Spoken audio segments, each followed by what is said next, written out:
we don't actually detoxify when we're in that fight or flight state. We don't digest when we're in that fight or flight state. We don't repair organs. Like we are in just a crisis mode, and it's not a time for rebuilding.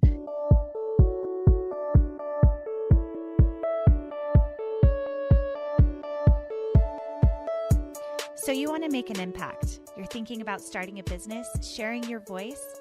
How do women do it that handle motherhood, family, and still chase after those dreams? Well, listen each week as we dive into the stories of women who know. This is Call Me CEO. Welcome back, everyone, to Call Me CEO. This is your host, Camille Walker. And here we celebrate women building businesses that are helping everyone to live healthier, longer lives. And not just longer, but ones we can actually enjoy. And that's why functional medicine is key to finding what it is that you need right now to feel better. And the mind-body connection also connects with our digestion. And so today we are going to be speaking with an expert, Dr. Tracy McCarthy, who is the owner of the Dr. Tracy McCarthy Functional Medicine Center. And I love that it's named after her. That's powerful and wonderful. She does have a team that works with her, but her focus is to really help people to understand how what we eat can be medicinal for preventative medicine, that we can actually be healthy with the choices that we're making with our food. So Dr. Tracy, thank you so much for being with us today. Thank you for having me. It's a pleasure to be here. Now, what do you like to be called? Dr. McCarthy, Dr. Tracy, Dr. Tracy McCarthy? What is your preference? I'm usually Dr. McCarthy to my patients. That's coming from the, allopathic medical world. That's what we usually go by. Awesome. So you've been doing this for nearly 20 years. And I feel like, especially in America, where our food is not packaged the best because it is so packaged and preserved, what is the number one pitfall that you've seen people slip into understanding this world of nutrition? Well, I think it goes all the way back actually to people not realizing that what they're putting in their body multiple times a day has a tremendous impact on not just their body, but their brain. There's just a real disconnect there of not realizing that these are huge, powerful levers that we can actually use to our advantage. And if we're not aware of it, they can really be hurting us. Yeah, I mean, that's foundational. And I would love to hear, before we get into the nuts and bolts of it all, how did you get into this side of medicine? What was it that attracted you to this and made this your life's journey? Yeah, because I didn't start off where I am now, that's for sure. So when I went to medical school, I was very excited to learn what's going on in people's bodies, what goes wrong when they're sick, how do we help them? And I really love the science of all of that. And it was pretty satisfying at first learning physiology and the pathophysiology. But as my training progressed, it became more and more focused on matching the sort of the pattern of symptoms to a diagnosis, of course, and then matching that to a pharmaceutical treatment. And I was always left asking, well, why do they get this illness, or why did they have these symptoms? And often there weren't answers. And that was sort of unsatisfying. And then fast forward in my psychiatry residency, treating people with medications and also therapy. Therapy's great, but medication often left people with side effects or partially treated symptoms. Often they were on multiple medications and still not feeling great. And, they'd be asking, geez, do I need to take this medication for the rest of my life? And just, you could see the limitations. And at the same time as I was getting frustrated with my limited toolbox, I was fortunate to see the research on chronic inflammation and all the things it's connected to. And I found all kinds of research that I hadn't actually learned in medical school. And it was really eye-opening to me and actually kind of enraging at first to me, because I had really naively thought I was going to learn everything I needed to know in medical school to help people. Now I laugh at that, but I learned wonderful things, but it's not the whole story. So I began to experiment with my own nutrition and lifestyle changes, because in the research, you could see that these are the things that really impact inflammation. So I started to feel really good, and, different little nagging symptoms were going away. And then I began to hear more and more stories about people with, for example, autoimmune conditions that were putting symptoms into remission, and really dramatic stories. And so I really began to wonder, does this work in psychiatry? at first I didn't see any examples of this, but eventually I did. And now I understand after years of doing this that we really recognize that kind of anything can cause anything, and that it's artificial, these different silos we have of like psychiatry versus gastroenterology versus cardiology when you're looking at a root cause systems-based approach.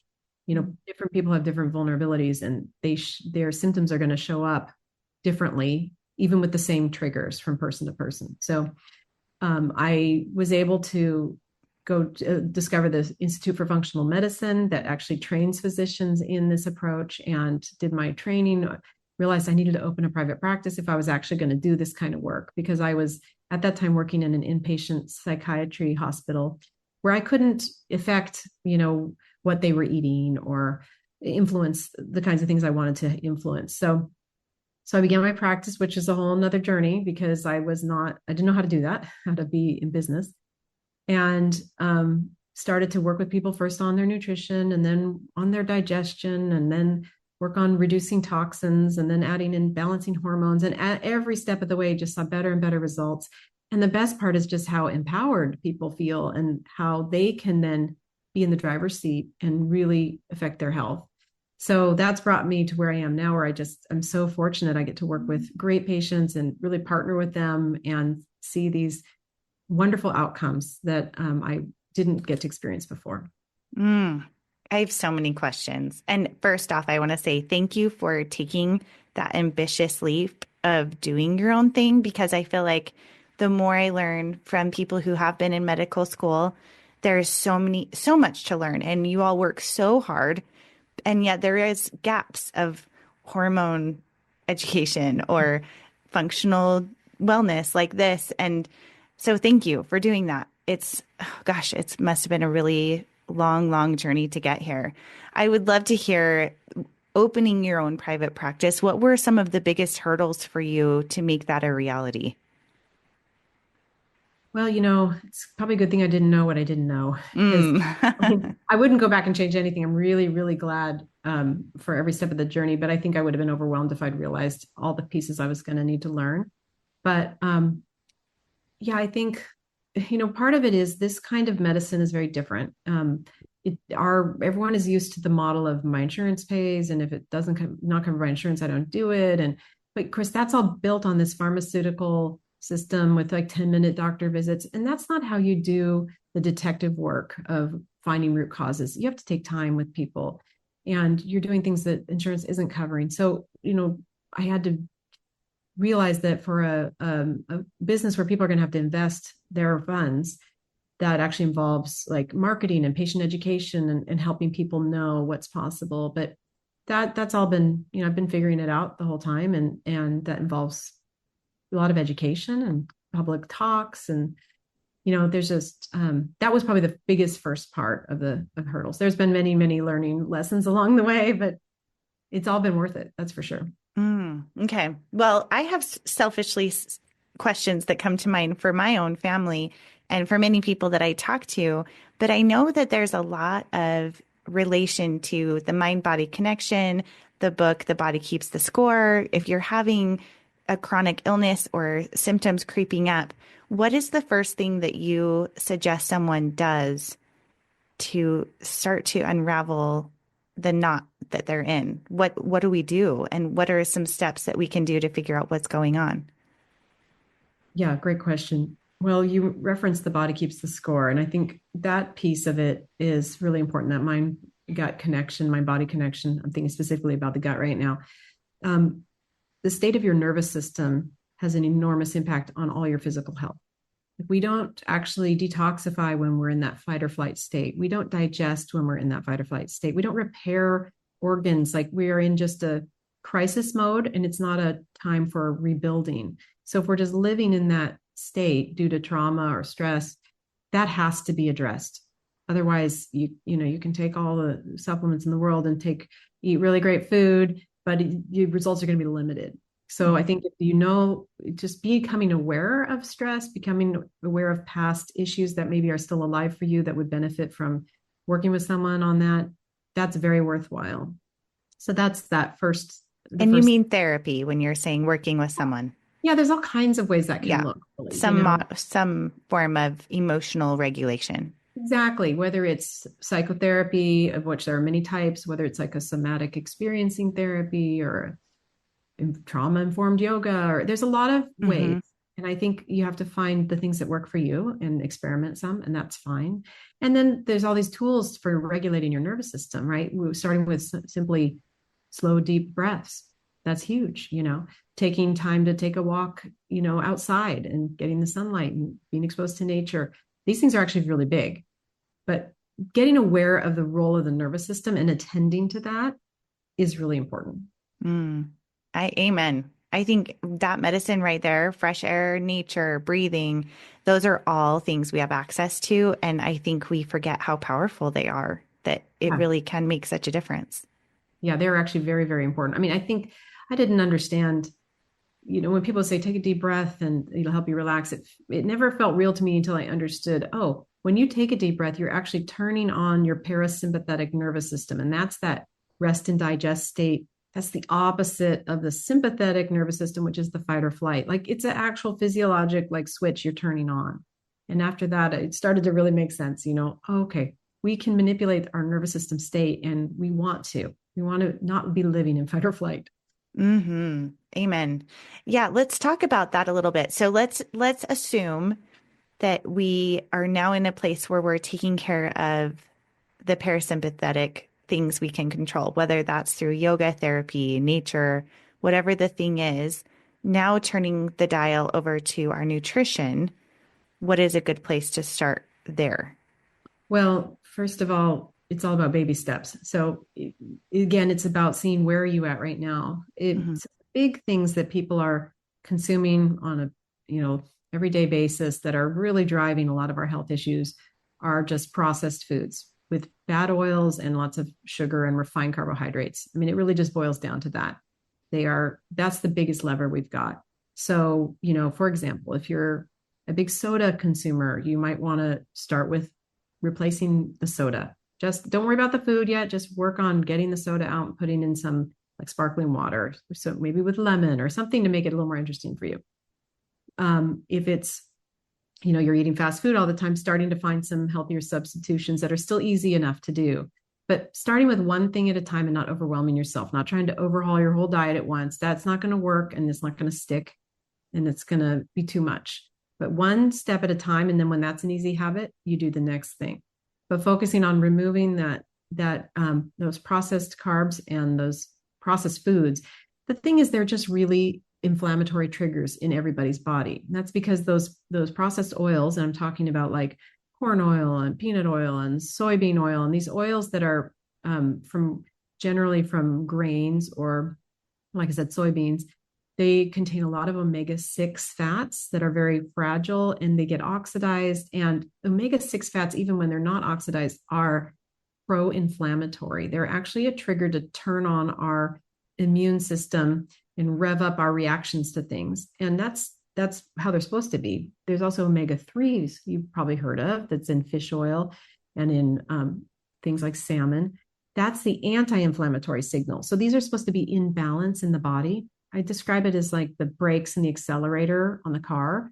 The accelerator on the inflammation are the omega-3. I'm sorry, the omega-6s, and then the brakes are the omega-3s. And you need them in balance. And most Americans are driving around like pedal to the metal, full of Mm. omega-6, and they don't even have brakes. There's no omega-3s on board at all. And so you're never going to feel good if that's going on. So you need to get these garbage oils out, and they're in every packaged food when you read the label, like, you know, chips and cookies, and they're in most cheap salad dressings, actually most salad dressings. So you got to look for these and then replace them with healthier alternatives like avocado oil or olive oil, coconut oil.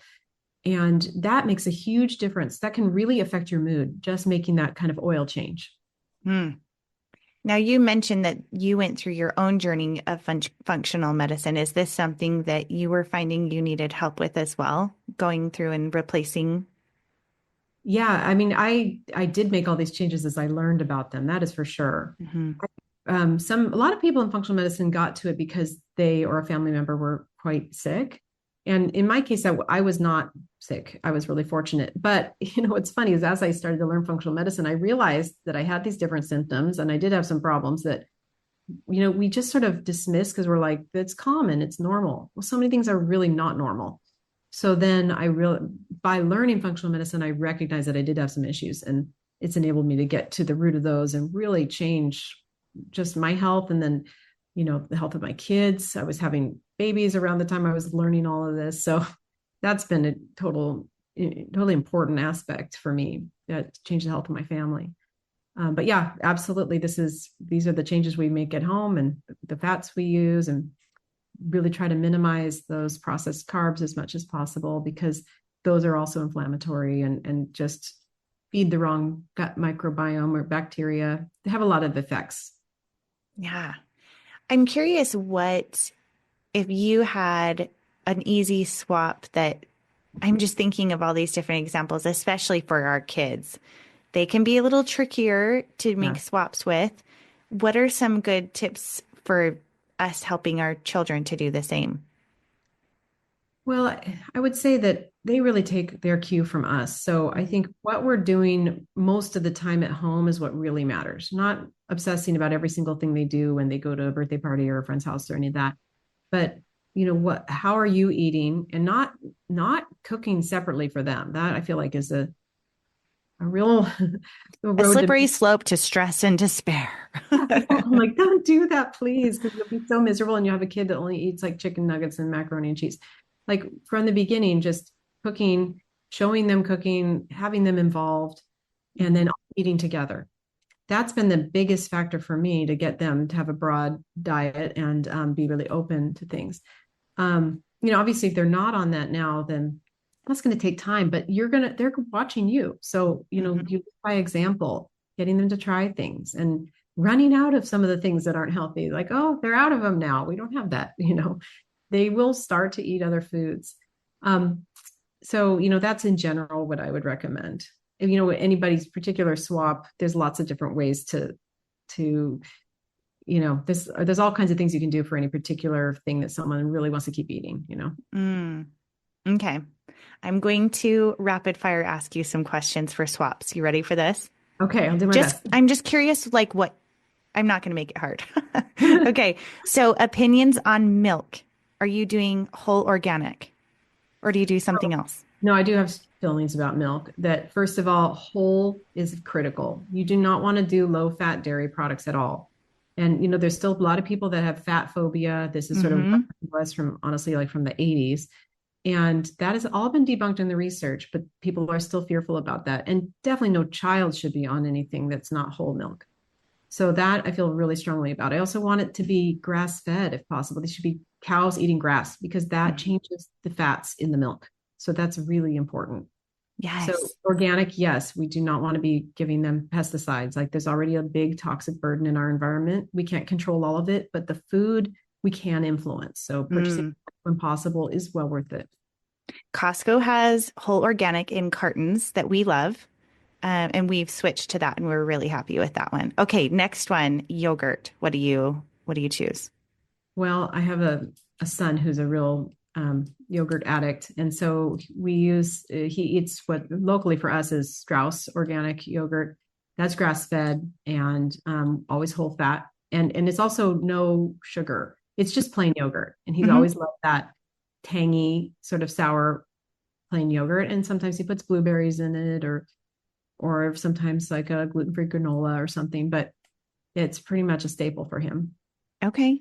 At our house, we like Tillamook and we also love Storybrook, or is it Stony Brook? Stony Brook, yeah.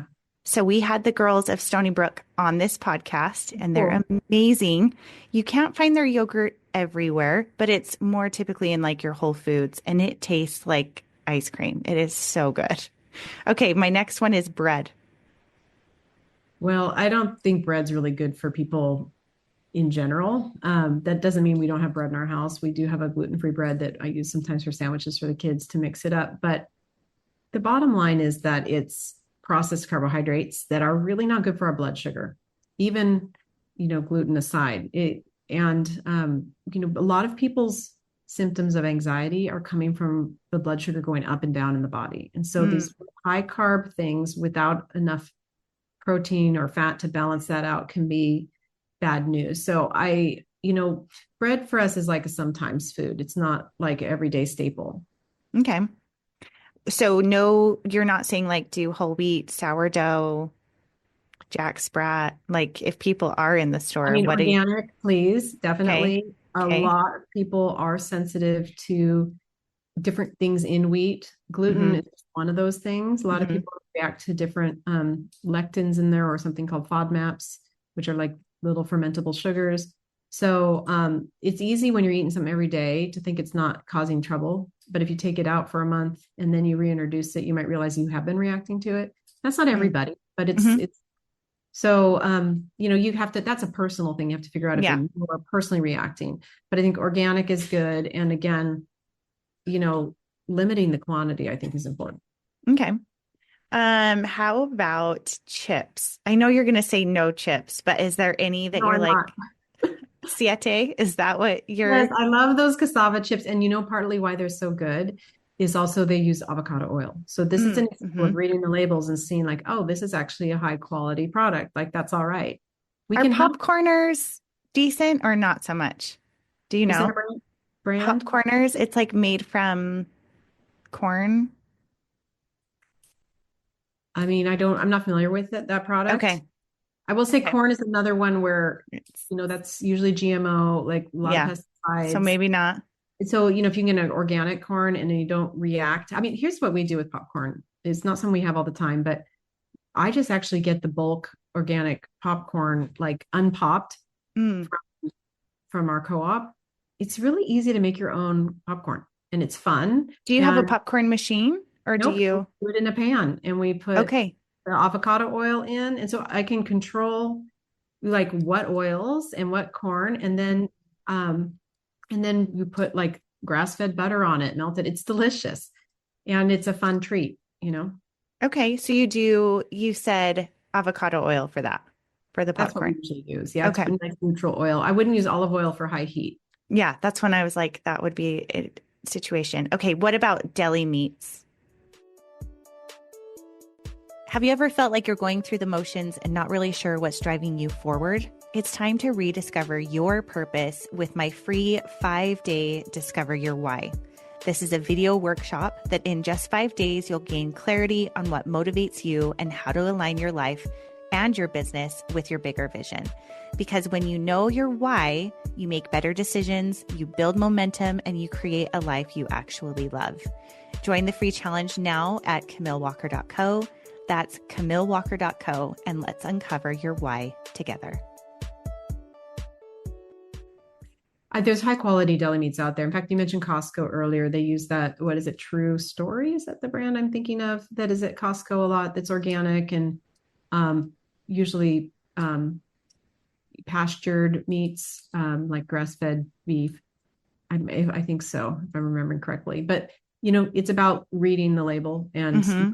um, kind of where did this come from and how was it raised. That's important because it really affects the quality. Yeah. The thing about the grain-fed cows and animals is that they're like a cow is supposed to eat grass. And when a cow is eating grain, it's inflammatory for the cow. So now you're eating this like Mm-hmm. inflamed cow that's not healthy. It wasn't healthy. It's not good for you either, actually. And it's not good for the environment as well. So a Okay. lot of reasons to try to focus on the quality of the meat. I like that. So here's a question. If you obviously are a busy mom and you have to get dinner on the table too, what do you go to for easy dinners and or what's your go-to for eating out if you're like, oh, we got to stop somewhere? Great questions. Well, again, I'm going to say Costco. Our Costco is amazing with tons of organic things, tons of grass-fed things, and really, they even have prepared things that meet these, requirements. So there's things that are really easy to heat up that they have. So we kind of will use those as like we'll have them in the fridge as a backup for a night that we're in a hurry or something. But the other thing that we do is cook on the weekends. We'll cook a larger like double batch of something and have that a few times that week. And then whatever else we do the other nights are usually something pretty quick to throw together. But I'm a huge fan of the weekend cook up, so to speak. Kind of make Mm. a big mess in the kitchen. I might make multiple things. I've got two of these like 10-quart Instapots, and Hmm.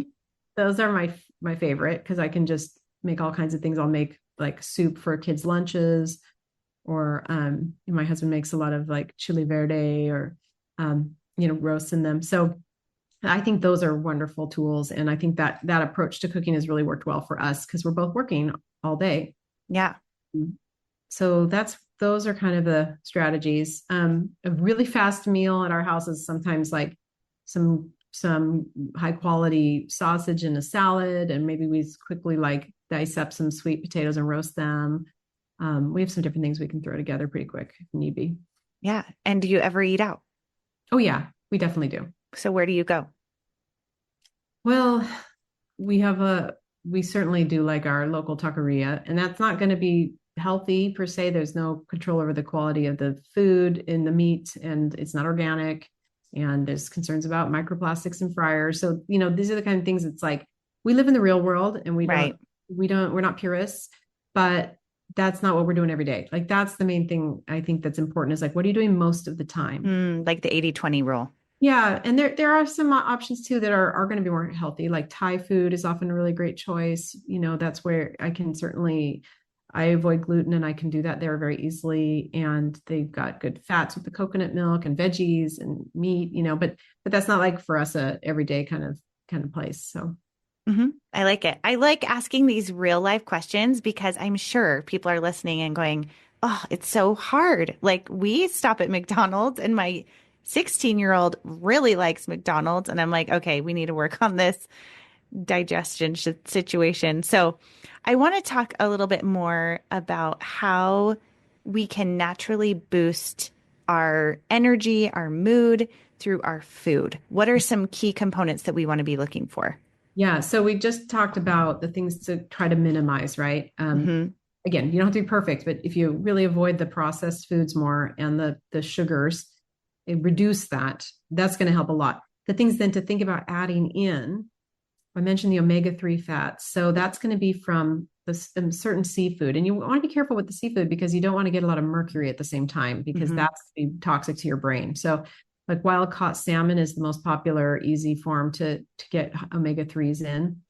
You do need to eat a lot of it to get enough, and probably 4 servings a week at least. So Wow. yeah, so most people do better to add in some high quality fish oil that contains a lot of omega-3. So omega-3s are the ones you're looking for are EPA and DHA. So Hmm. that's what you want to see on the back there. That those are the bulk of it, and that is a huge mood booster. There's lots and lots of studies on omega-3s for depression. So that's really important. And again, it's through its anti-inflammatory signaling effects. The other things that are critical for our brain to function right so that we can feel good, so that the neurons are working right, are B vitamins. There's tons of B vitamins. Most of them are found in animal products, but folate is a B vitamin, and that's in dark leafy greens. So getting enough of that is important. And then I would also say a couple minerals are very important, like magnesium and zinc.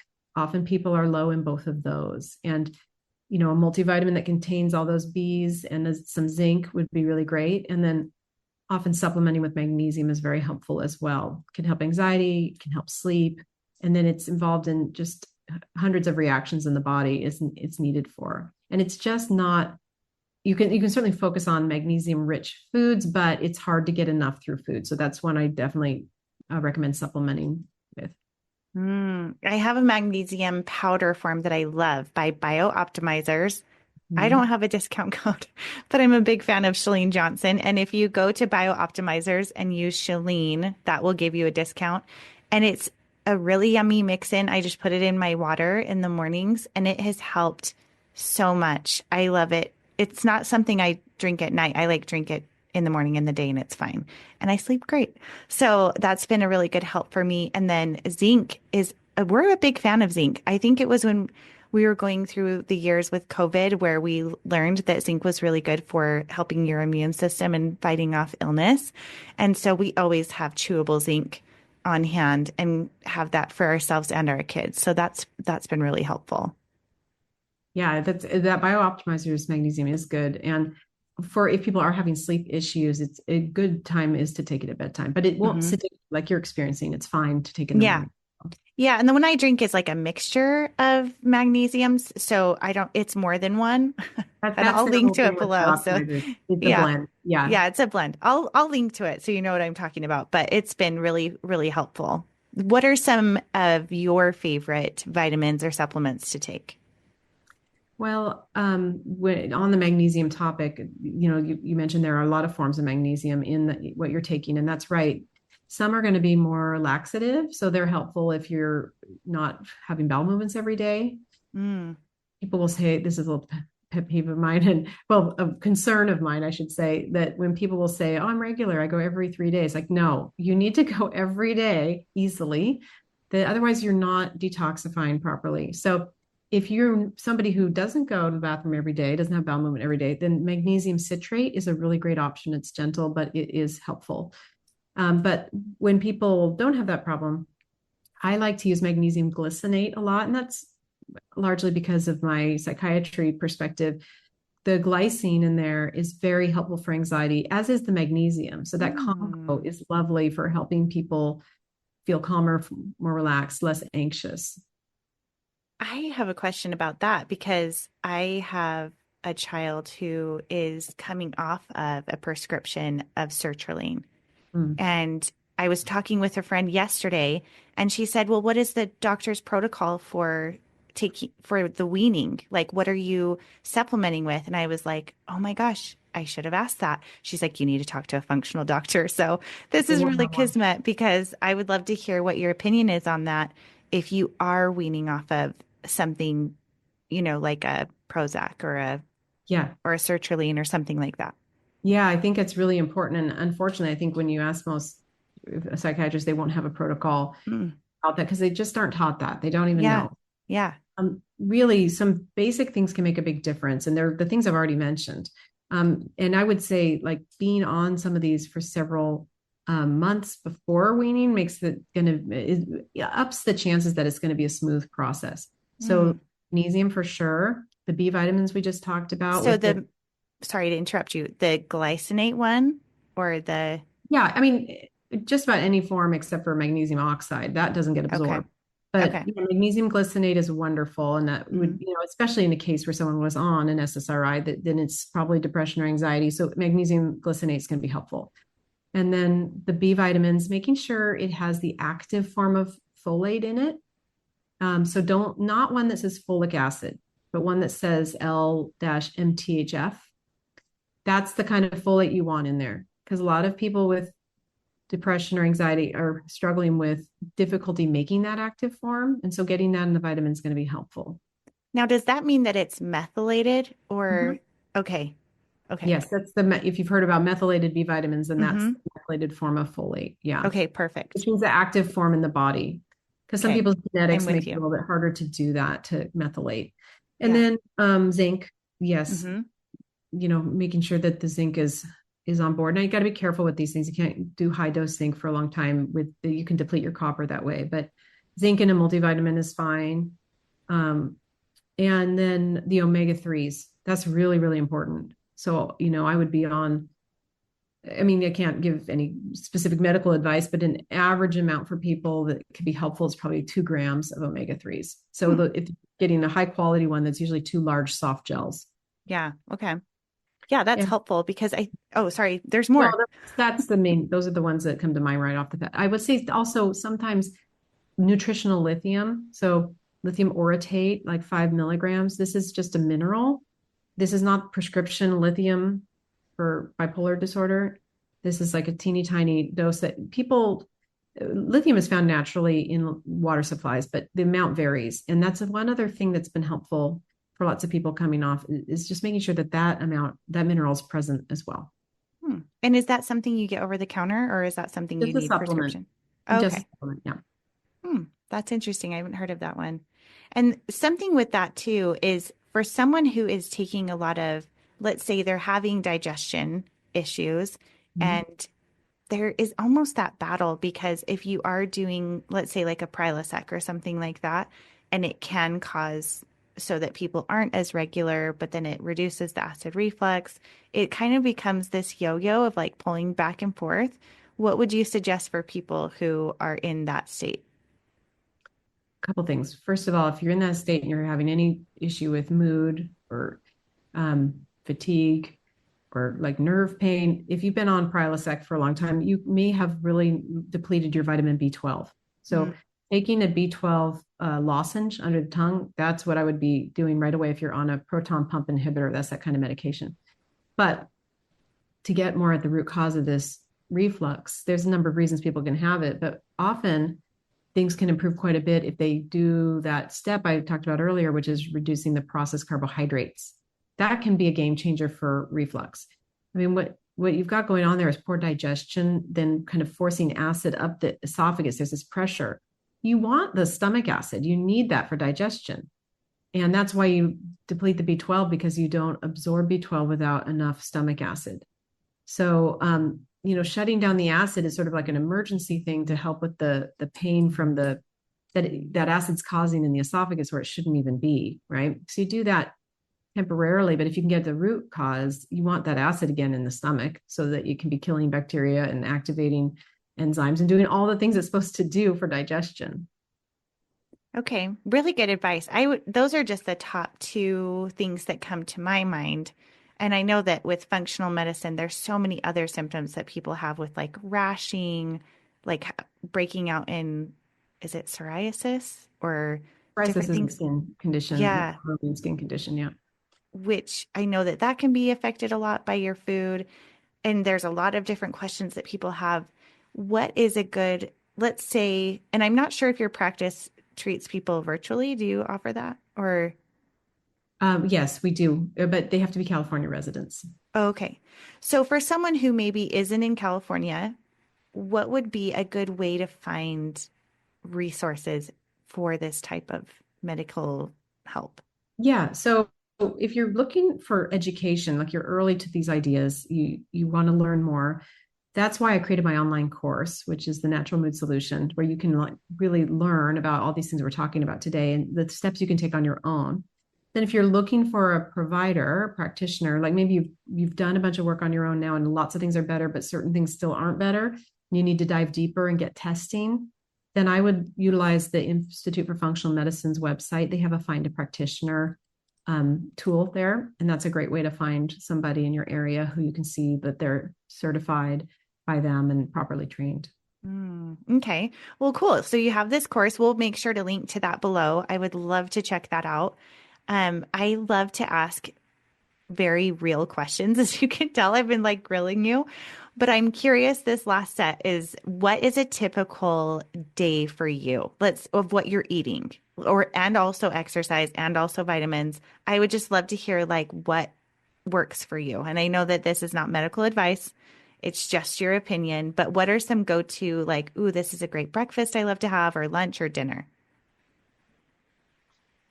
Yeah, let's see. Well, I've done different things at different times, and Hmm. actually, the supplements that I'm taking that's pretty highly personalized to me right now. Like I revisit that plan every few months with a colleague of mine who is my doctor, and we do a certain kind of testing to do that. So that it's like always a different regimen.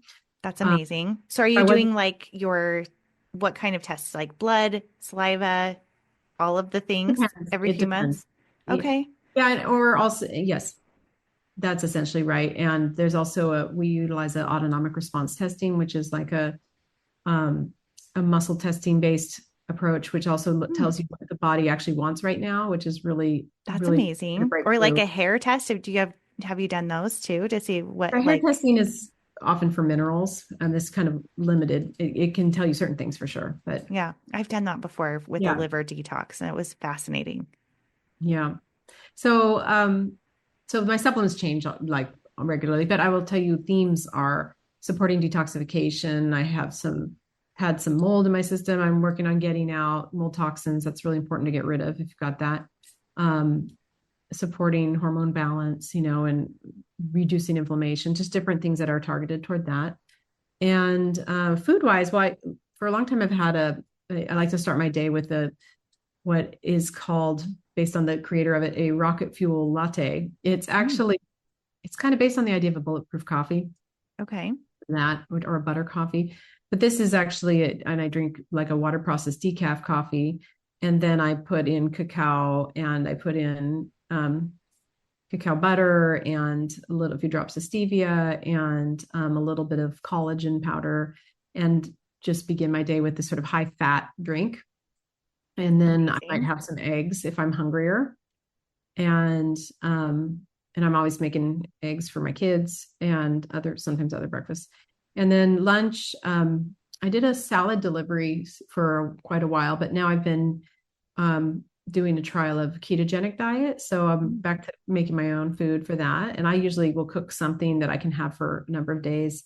So like last week, it was this Indian butter chicken recipe with like a rice cauliflower, and that was really delicious. Now it's this like chicken mole. So It's I'll making have, me hungry. yeah, well, I know it's almost lunchtime. That sounds good. So I will usually make something that I can reheat and enjoy. The salad thing was fun to have delivered. I am bad about making my own Mm, because I don't have like all the different ingredients that they'll put in, but I used Thistle, which is really a great service if it's in your area. They do wonderful salad delivery options. I know they're all over California and they're in Washington, D.C. now. And I think maybe New York. I'm not sure anyhow, but that's a great service if you're busy, working mom and you want something really healthy delivered. It just was too high carb for my keto plan that I'm mm, trying.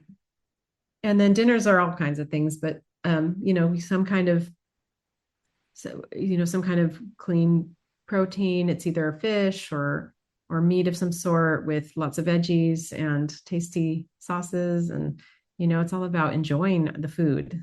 We yeah. love to eat in our house. So No, that sounds amazing.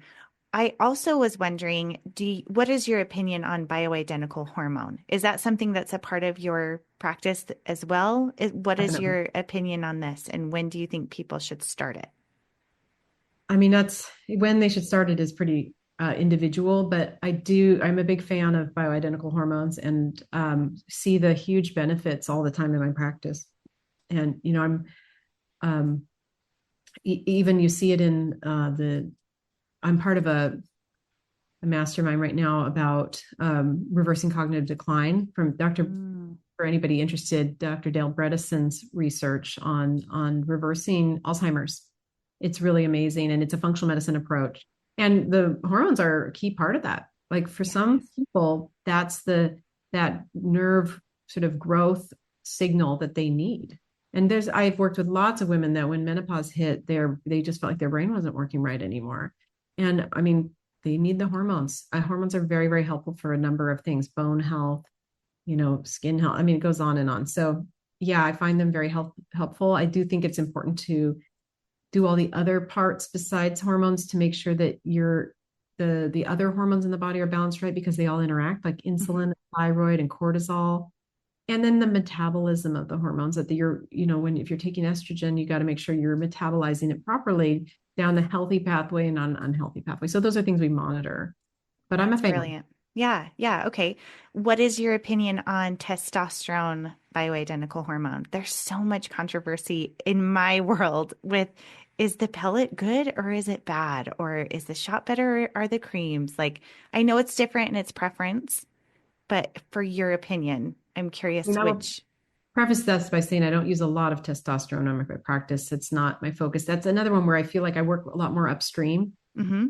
Why is the testosterone low? I want to work on why that is. For a lot of Mm, people, that's inflammation. And so that's really important to address. Like men with low testosterone, usually that's the cause. And if you just give more testosterone, they just convert that to estrogen. And that interesting. doesn't So have the that's effect where we it would want. be linked to less inflammatory foods.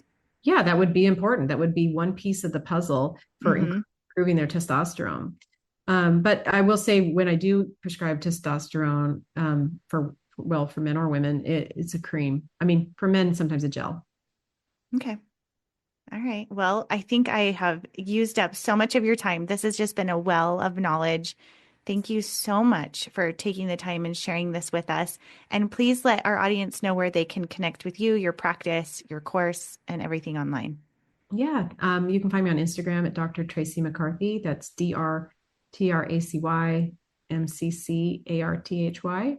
And my website is drtracymccarthy.com, and where you can find information on the practice for California residents.